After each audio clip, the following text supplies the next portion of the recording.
Let's see the turbine speed and system frequency. So this is very common or well-known formula.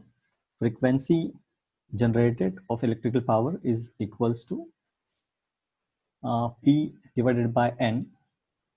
That is, if we say, or if you write the formula for a synchronous speed Ns, this equals to, normally what we write is 120 F divided by P. So P is the number of poles of the generator or alternator, F is the system frequency, and N is the speed of the generator, that is here in this case Ns. So by varying the number of poles, we can change the speed. By varying frequency, we can change the speed. So here the speed is concerned with the turbine speed. Let's move ahead.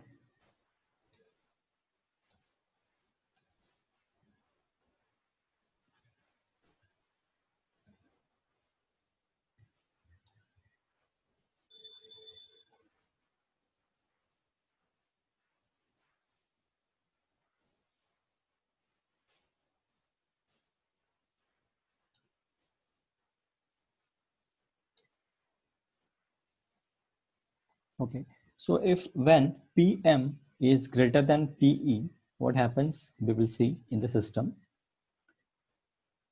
So PM is the mechanical power input given to the generator, and PE is the electrical power output of the generator. The surplus energy is stored in the rotating mass of the generator in the form of kinetic energy. So when there is a sudden increase in mechanical power input, that surplus energy is stored in the rotating mass in terms of kinetic energy. The machine speeds up, frequency increases, the current inside the machine increases, overspeed and overcurrent protections will eventually trip the machine. So when there is sudden increase in the mechanical power, what will happen?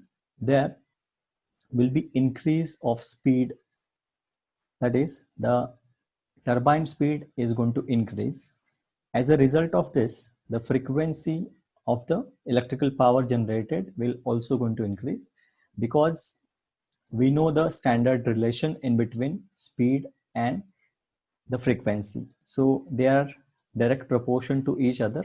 When speed of the turbine is going to increase, that is shaft speed is going to increase, frequency is going to increase. As a result of this, as speed is going to increase, the active power, that is current inside the machine, increases, and due to the increase in current inside the machine, it will trip the overcurrent protections inside the machine. When there is a reduction in the mechanical power or decrease in mechanical power, then due to the deficit in the energy, that is the mechanical energy, and electrical energy is drawn from the kinetic energy of the rotating mass of the generator. The machine initially slows down. As a result of this, the frequency is going to decrease, and if not corrected, the machine could operate as a motor. So whenever there is a reduction in the mechanical power as compared to the rated power output, so machine is going to take power in the reverse direction. So machine eventually take the electrical power and it delivers the mechanical power. So that type of machine is called as motor. So when there is a reduction in the mechanical power input, the machine might be work as a motor. That is, it is going to take electrical power input and it is going to convert that power into mechanical power. So if we have such kind of condition in the system or generating station, so that machine will get tripped and it will prevent the mechanical damage to the system.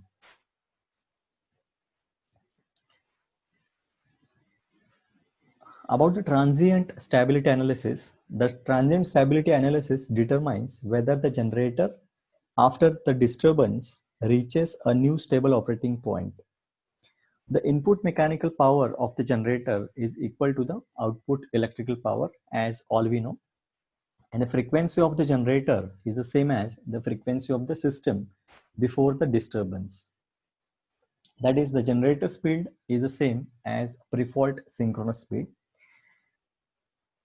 When system becomes unstable, it means that oscillations of the stability point or oscillations in the system is going to increase. And when system becomes totally unstable, uh, the uh, oscillations are become more and more, and it might happen that system will come out of the synchronism. Let's move ahead.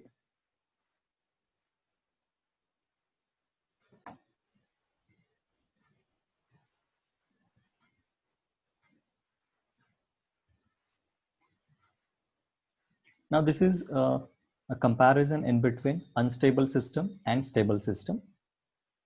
So stable system, the dampings or oscillations are going to reduce gradually, and it will nullify within shorter period of time as per the uh, mechanism or the equipments uh, system is having to maintain the stability. Whereas in case of unstable condition, that oscillations are going to increase and it will reach infinity over the uh, minimum time period. So this is what the system will becomes unstable when oscillations are going to increase and increase. And if oscillations are going to reduce within minimum time period, by which system can stable and by which system can remain intact with the overall power system, that is it can be under the synchronous condition. Let's see about the synchronous generator.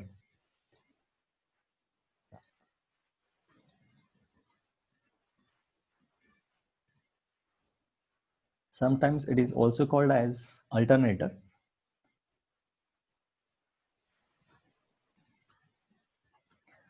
For 99% of power generation, especially electrical power generation, synchronous generator is been used. And synchronous machine can be operated as a generator as well as a motor. The construction of synchronous generator and motor is almost similar to each other. So this is just overview or a pictorial view of the stator of a big alternator which is placed in a generating plant. Um, this picture shows the rotor of the alternator. There are two types of synchronous generator. Uh, Nowadays, in case of genetic station, or in most of the genetic stations, permanent magnet synchronous generator are preferred. Here, this picture clears the construction of synchronous machine. As I said, there are two types depending on the type of rotor construction. So this is the stator of the alternator, and this is the rotor of the alternator or synchronous machine.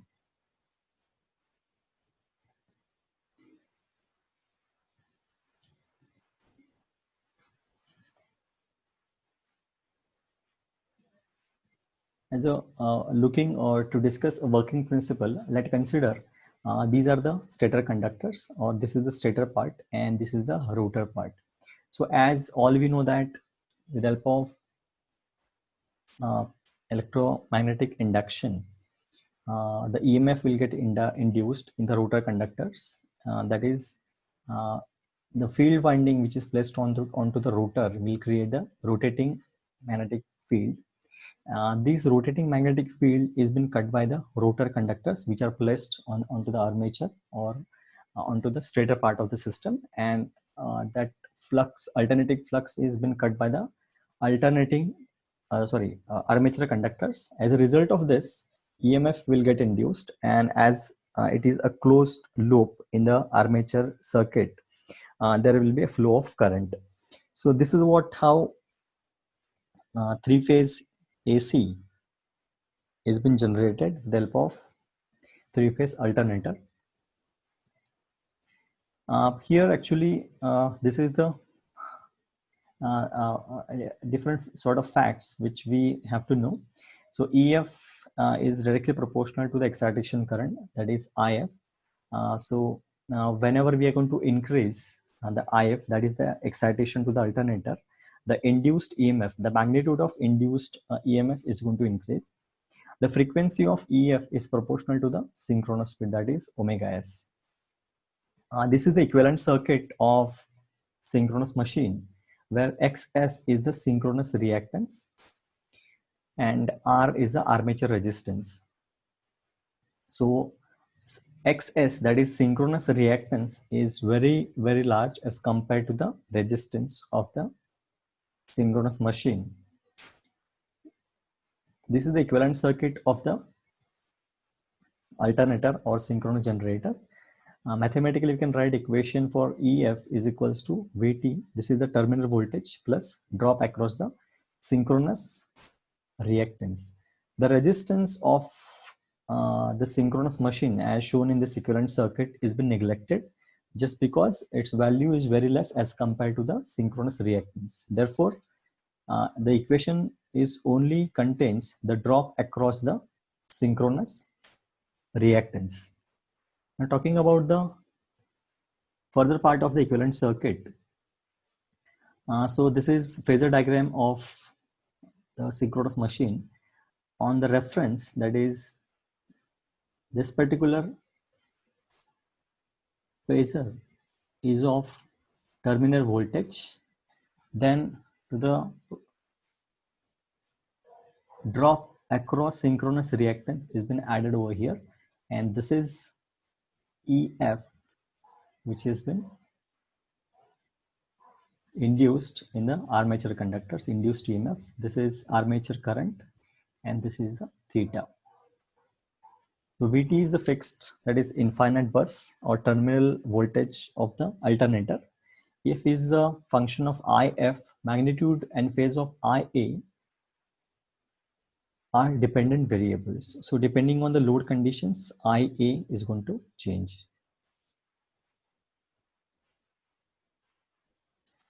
Let's see the power equation of the alternator. Now, as already we have seen the equivalent circuit of the alternator. So this is the field side and this is the terminal side of the alternator.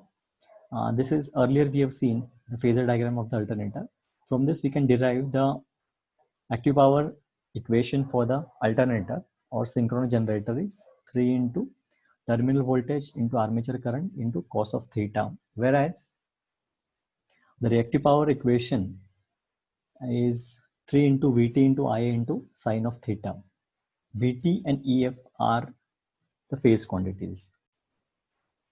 Let us see power equation for stability studies.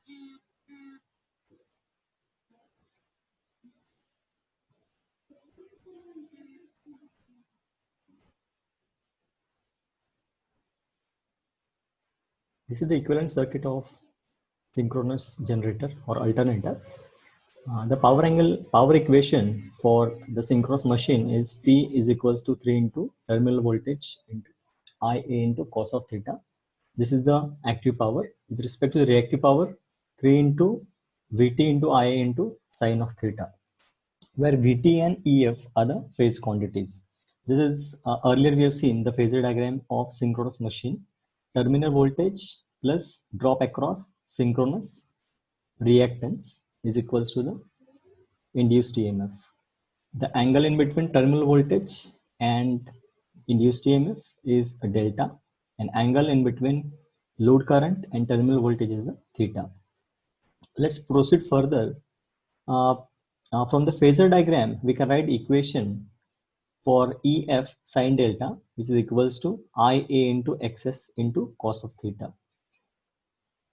For further simplification, if we take Xs as a denominator for this term, so it will be Ia cos theta equals to EF into sine delta divided by Xs. As earlier we have seen, the active power equation P is equals to 3 into Vt into Ia into cos of theta. So we'll substitute Ia cos theta by this equation. So we will get equation for power, that is 3 into Vt into EF divided by Xs into sine of delta.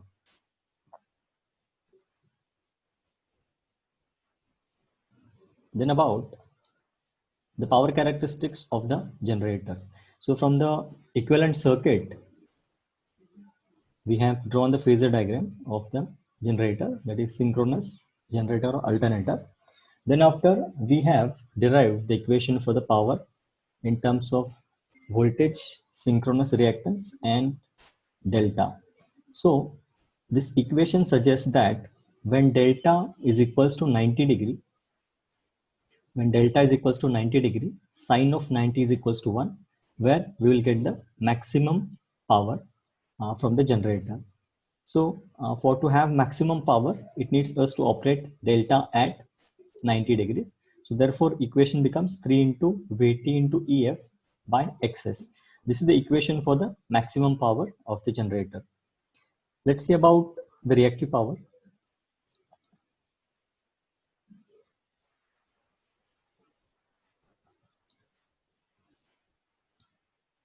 Once again, the equivalent circuit of the alternator, phasor diagram, and from this already we have derived the equation for reactive power of the synchronous generator, that is 3 into Vt into Ia sine of theta. From the phasor diagram, we can write the equation like Ia into Xs sine of theta is equals to Ef cos delta minus Vt. We'll proceed further and we'll write the equation for Qt by substituting the respective quantities. So Qt is equals to 3 into Vt into Ia sine theta, which is equals to 3 into Vt by Xs into Ef cos delta minus V of t. Now let's see some conditions. If Ef cos delta is greater than Vt, then Qt is positive and current is lagging. That is, reactive power is positive and current will lag. When Ef cos delta is less than the terminal voltage Vt, then reactive power will be negative and current will lead. When both are equal, the reactive power will be zero and current will be in phase with the terminal voltage, that is Vt. Let's see one system which is connected to the infinite bus or to the grid, let's say. So this is the generator which is supplying terminal voltage Vt to the bus bar at required voltage, magnitude of voltage and required magnitude of frequency. The transmission line, it is connected to the infinite bus. Let's move further. For this, the power angle equation. So already we have seen this equation, that is E is equals to EF into V divided by X, synchronous overall reactance from generating end or source end to the terminal, that is the bus, into sine delta. This is the equation for the real power, and for reactive power, V by X into EF cos delta minus V. So for this,